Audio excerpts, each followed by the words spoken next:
Neurosis addles the brain of every philosopher because he is at odds with himself. His philosophy is then nothing but a systematized struggle with his own uncertainty. I came across this letter recently where Jung wrote some pretty salty things about the existentialist philosophers Kierkegaard and Heidegger. My interest piqued, I decided to search through Jung's collected works and the collections of his letters to see what else the Swiss psychologist had to say about philosophers. What emerged was a fascinating picture of a man who really did not respect the existentialist philosophers and didn't have many kind words for philosophers in general. The opening quote is pretty typical in theme and tone of what he has to say. The first surprising thing is that in the thousands of pages of his collected works and letters, there is little mention of philosophers at all. He says a few nice things about Socrates, mentions Plato in passing a few times, and the same with Kant. But despite his comment in one letter that philosophically I am old-fashioned enough not to have got beyond Kant, Jung has much less to say about the philosophers before Kant than he does about those after. And none of these things are particularly pleasant. He manages to hit all the major philosophers after Kant in this drive-by rampage: Hegel, Schopenhauer, Kierkegaard, Nietzsche, and most of all, Heidegger. With the exception of Nietzsche and a little bit of Kierkegaard, Jung doesn't seem to have read anything by these philosophers. Nietzsche stands out for him as a mixed bag. The German philosopher was both a troubled mind and a very inspiring muse whose influence can be seen throughout Jung's work. This strained relationship between Jung and philosophy is all the more peculiar since he used to brag to Freud that he was adept at philosophy and Freud wasn't. In this episode, we're going to explore this unusual relationship between Jung and philosophy. In the first half of the episode, we'll look at the various slanders Jung had for these philosophers. Then, in the second half of the episode, I want to try and get under the mask. We're going to dig down on this comment to Freud and follow up on the cue of legendary Nietzsche translator Walter Kaufmann, who saw the workings of Jung's shadow in these wildly emotional comments on philosophers. I will argue that Jung's disdain for these philosophers he had little to no experience with speaks to the tension in his psyche between what he calls personality number 1 and personality number 2. This theme, as we'll see, runs throughout his life and his work, with the philosopher carrying the archetypal image of Jung's unlived life. Jung's attack on the philosophers fall into two categories. Firstly, he accuses the philosophers of going beyond their proper bounds. And secondly, he accuses them, as in the opening quote, of being mentally ill. In the first case, the philosophers grind Jung's gears by going beyond their proper bounds and being unscientific. In this vein, we see that Jung's critique doesn't just apply to Heidegger and Kierkegaard, but also to Hegel and German philosophy in general, of which he writes, "Moreover, this intellectual perversion is a German national institution." In one letter, he says that he considers all speculations that go beyond our current capacities as being a pretext for covering up one's own infertility. And in a later letter, he speaks about the need for philosophical criticism to be grounded in factual knowledge if it's not to remain hanging in mid-air and thus to be condemned to sterility. In another letter, he says that the Heideggerian school of philosophers merely play verbal tricks. In this letter to the author of a book on psychotherapy and philosophy, he dismisses the ways such philosophers deal with death. An especially delectable morsel is the way philosophers juggle with death. I can't wait for the dissertation, How is Death Possible? Or The Philosophical Foundations of Death. Excuse these heretical fits of mine. They spring from practical experience where the impotence of philosophical language is revealed at its starkest. From what he's gleaned from this author, he says, what Heidegger, Klages and Jaspers have to say in this respect has never affected me very deeply. For one notices the same thing in all writers who have never had to wrestle with the practical problems of psychotherapy. They all have an astonishing facility with words, which they endow with an almost magical efficacy. If Klages had had to treat a single case of neurosis, he never would have brought off that thick tome on the obnoxious spirit. Similarly, Heidegger would have lost all desire to juggle with words. Jung is always aspiring to the ideal of science, and philosophical criticism comes up short for him insofar as it fails to meet all the requirements of the scientific attitude. Where philosophy fails to meet these requirements, it becomes a mere reflection of the philosopher's unconscious subjective prejudices. Given the private medium of letter writing, it's fun to see Jung dabbling in a bit of salty language. In one letter he says that there is no thinking qua thinking, at times it is a piss pot of unconscious devils. And in another great line from one of the letters, he writes regarding Kierkegaard's concept of anxiety. The philosopher starts from the anxiety that possesses him, and then, through reflection, turns his subjective state of being possessed into a perception of anxiety. Question: is it an object worthy of anxiety or a poltroonery? A word I had to look up, basically means a cowardly act. So question: is it an object worthy of anxiety or a poltroonery of the ego shitting its pants? Jung's point here echoes Nietzsche's line on the prejudices of philosophers from Beyond Good and Evil, where he writes that most of the conscious thinking of a philosopher is secretly guided and forced into certain channels by his instincts. Of all the philosophers, Jung holds a special place in his heart for Heidegger. Presumably, at the time that most of these letters were being written in the 1930s, Heidegger was coming into the fullness of his popularity. Jung writes that Heidegger bristles with the aforementioned unconscious subjective prejudices, and he tries in vain to hide behind a blown-up language. He describes Heidegger's writing as twaddle, and when a colleague of his read out some Heidegger at a conference, he found it was positively comic. The substance of what he read out was unutterably trashy and banal, and Brinkman could just as well have done it to make Heidegger ridiculous. In summation then, this is the first part of Jung's critique of philosophers. He says that philosophy is a constant overstepping of its bounds. We could maybe call this a Kantian hygienics. He wants to keep to a scientific project of what can be known. He writes that philosophy has still to learn that it is made by human beings and depends to an alarming degree on their psychic constitution. And this psychic constitution is, on Jung's account, far too often and far too deeply neurotic. For Jung, the philosophies of Nietzsche, Kierkegaard and Heidegger are all confessions of their own neuroticism. As we saw in the opening quote, Jung puts this confessional element much more shrilly than Nietzsche. Neurosis addles the brain of every philosopher because he is at odds with himself. His philosophy is then nothing but a systematized struggle with its own uncertainty. He launches a few broadsides at philosophers in these letters. Hegel is fit to burst with presumption and vanity. Nietzsche drips with outraged sexuality. Kierkegaard he repeatedly calls a grizzler. Another term I had to look up. Grizzling, it turns out, means the action, typically of a child, of crying fretfully. Or, as the Cambridge Dictionary puts it, to cry continuously but not very loudly or to complain all the time. So he basically called Kierkegaard a crybaby. Of the Danish philosopher's brilliance, Jung writes that Kierkegaard was a stimulating and pioneering force precisely because of his neurosis.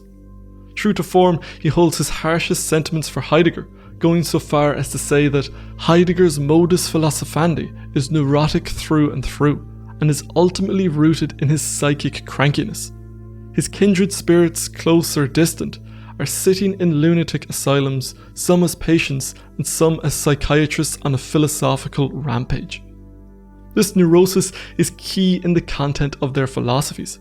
Their uncertainty with themselves, the sense that they stand on ice of uncertain thickness and which may crack at any moment, drowning them in the cold waters of their depths, is key to their philosophies. The doubt which such neurosis cultivates in the neurotic infects their vision of their fellow humans and of the world. As Jung puts it, neurosis is a justified doubt in oneself and continually poses the ultimate question of trust in man and in God. Doubt is creative if it is answered by deeds, and so is neurosis if it exonerates itself as having been a phase, a crisis which is pathological only when chronic.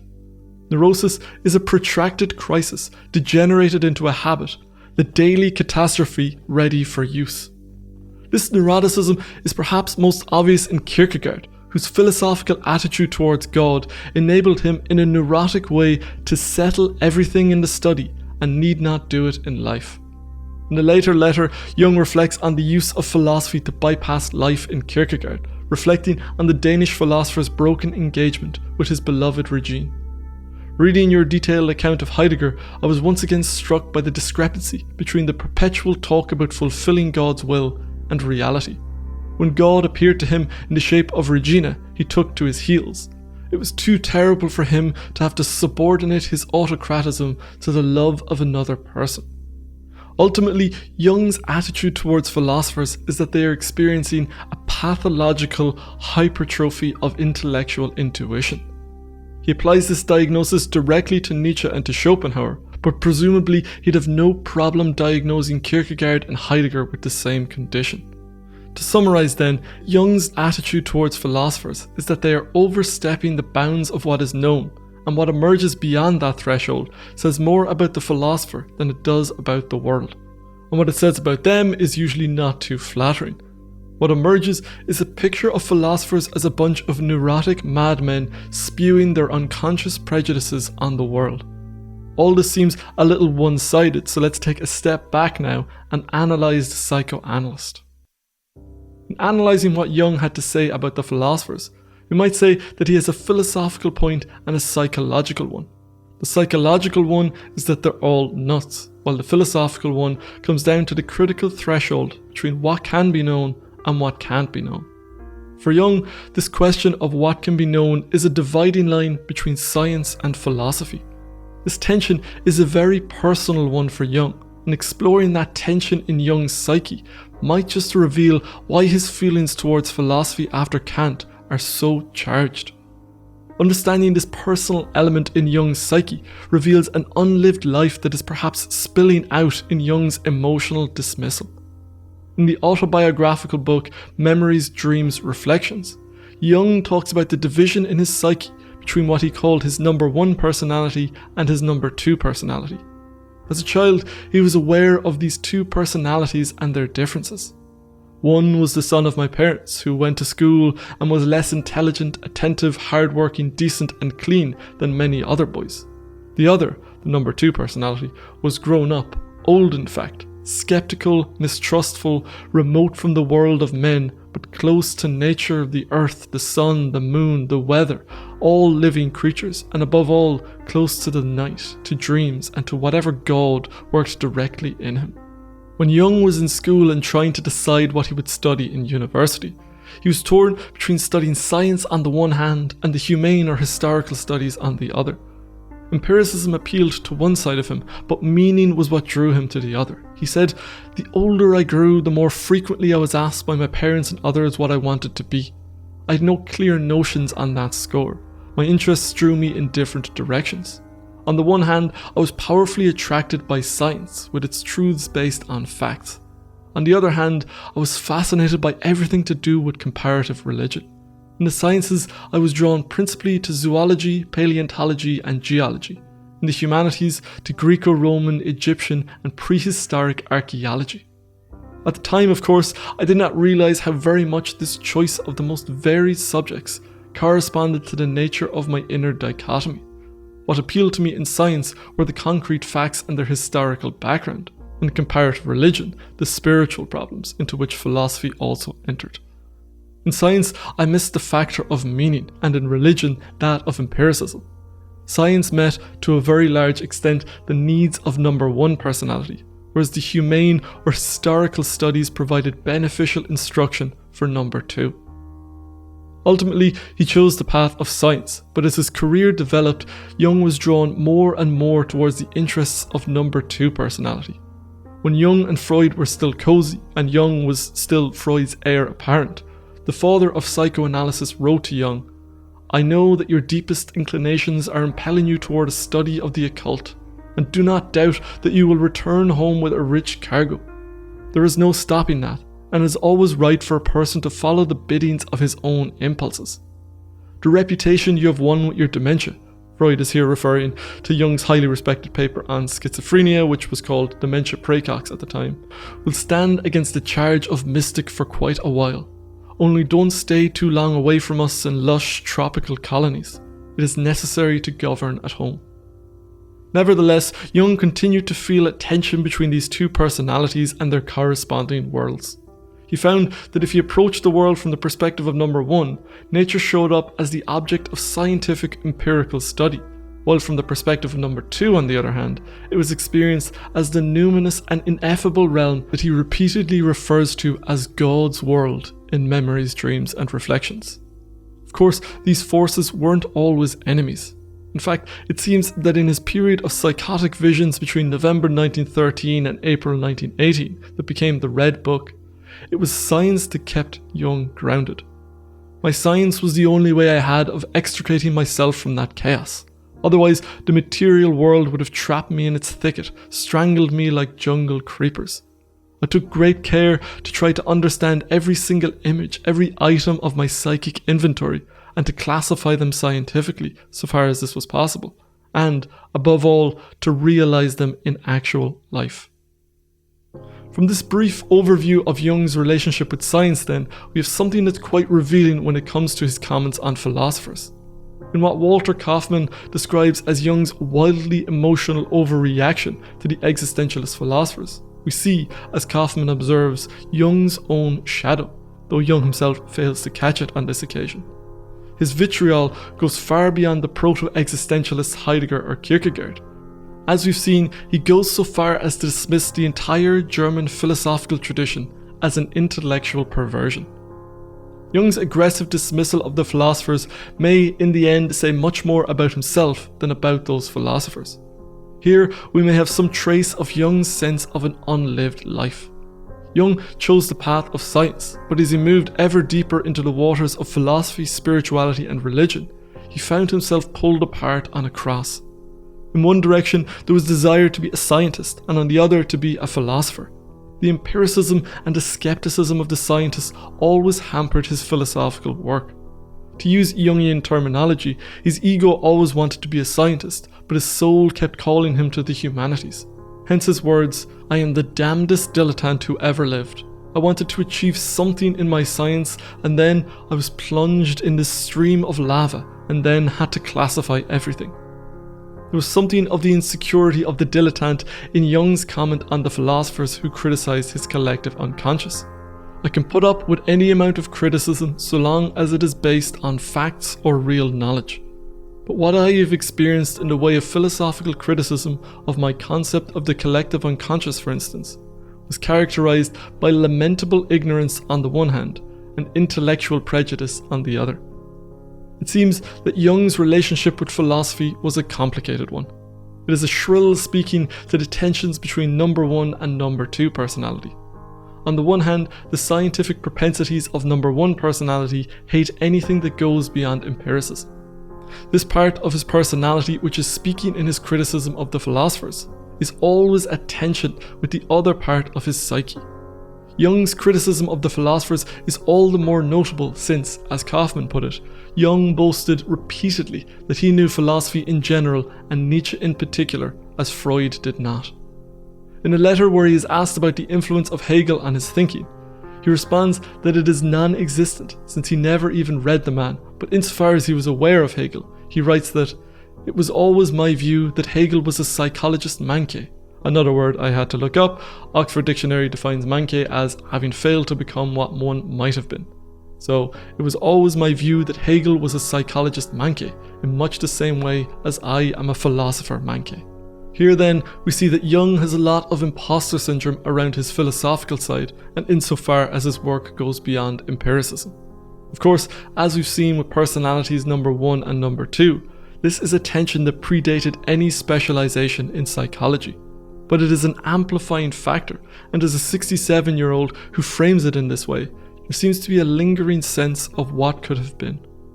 So when we look at these philosophers, in particular Heidegger, who delve deeply into what Jung describes as God's world, a realm he is fatally attracted to and indulges in himself, we may yet see Jung's greatest fears for his own work, that it is all in fact a neurotic projection of his own unconscious subjective prejudices. This fear is all the more real when we consider how many people have since thrown this accusation at Jung. But we also see perhaps one of Jung's deeper desires to have what the dilettante always desires: recognition. One can't help but wonder whether Jung's shrillness betrays a jealousy on his part. Hegel, Kierkegaard and Heidegger were held in high prestige. They all made a major impact on theology, and there's no doubt that Jung wanted to do the same. But the neurotic tension of this philosophical side with his scientific personality hampered this career path. In the Red Book we find the line, "Keep it far from me, science, that clever knower, that bad prison master who binds the soul and imprisons it in a lightless cell." This line perhaps speaks deeply to the shadowed tension that philosophy held for Jung. Of course, all of this isn't to say that Jung was wrong. The claims he brought against Heidegger of his wordplay is a claim that has been brought again and again in the decades since Being and Time was published in 1928. And his assessment of Kierkegaard's abandonment of his engagement with Regine, at least to my eyes, seems to have hit the nail on its neurotic head. My argument is that Jung's reaction to these thinkers seems to betray something about himself. There's no charity with Heidegger, no sitting on the fence or willingness to even entertain his thoughts. It's a word salad to him, and that is all it will remain. The fact that other thinkers take him seriously speaks to, as he puts with Kierkegaard, the theological neurosis of our times, rather than a potentially genuine value. When Heidegger's words are read out at a conference, he finds them comically confusing. And then of course, there's his comparison that the likes of Heidegger are in lunatic asylums as both patients and overzealous practitioners. There's no will to pass over in silence that which he does not understand. Instead, he greets it with dismissal and diagnosis, which, while perhaps warranted in the case of Kierkegaard, who Jung seems to have read at least a little of, seems rather to speak to something deeper with Heidegger, of whose biography and work he knows little to nothing. At the end of one of these letters, he shows some awareness of this excess. "Excuse these blasphemies, they flow from my hygienic propensities, because I hate to see so many young minds infected by Heidegger." That crucial final clause may tell us a lot. It's worth noting the selection of philosophers that Jung attacks. He doesn't go after Kant or Descartes or Spinoza, though each of these might equally fall into the category of a neurotic overstepping of boundaries. As we've seen, Jung never read philosophy beyond Kant. Given this hole in his knowledge, Jung would either have to admit to being incomplete, or he could take a shortcut and dismiss the work of these philosophers as neurotic. But with Kant, who is central to Jung's work, there is no such accusation, though the label is just as fitting. My suspicion is that behind Jung's hatred of seeing so many young minds infected by Heidegger, there may lurk a mimetic rivalrous dynamic. We see this competitive streak in Jung's letters to Freud about psychoanalysis taking over the Psychiatric Society of Switzerland, and how they would take over Germany together, writing, "Your, that is our cause, is winning all along the line, so that we had the last word. In fact, we're on top of the world." To this 1909 letter, Freud replied, "Aren't we justifiably childish to get so much pleasure out of the least bit of recognition, when in reality it matters so little, and our ultimate conquest of the world still lies so far ahead?" The unlived life of Jung is reflected to him through the adulation of the public. Perhaps there is a sense that it should be his own works that would be much more suitable to infect the young minds, and that his psychological theory should be on top of the world. If you could only see the world today and how many people feel just this way about his work through the explosive impact of Jordan Peterson on the culture. I've always thought that Peterson's blindness to the postmodernists was completely out of step and spirit with Jung. After this, I suspect there may be a deeper temperamental similarity between them than I previously suspected. That's everything for this episode of The Living Philosophy. I'd like to thank David Pilabosian, Ibisophiasa, and all the other patrons for their amazing support of the channel. Couldn't do it without them. If you would like to support the channel, get your name in the credits like these wonderful people, get access to bonus episodes and monthly Q&As, then head over to Patreon. And as ever, if you have any thoughts, insights, or feedback, I'd love to hear from you down in the comments. Otherwise, I shall see you next time. Thank you for watching.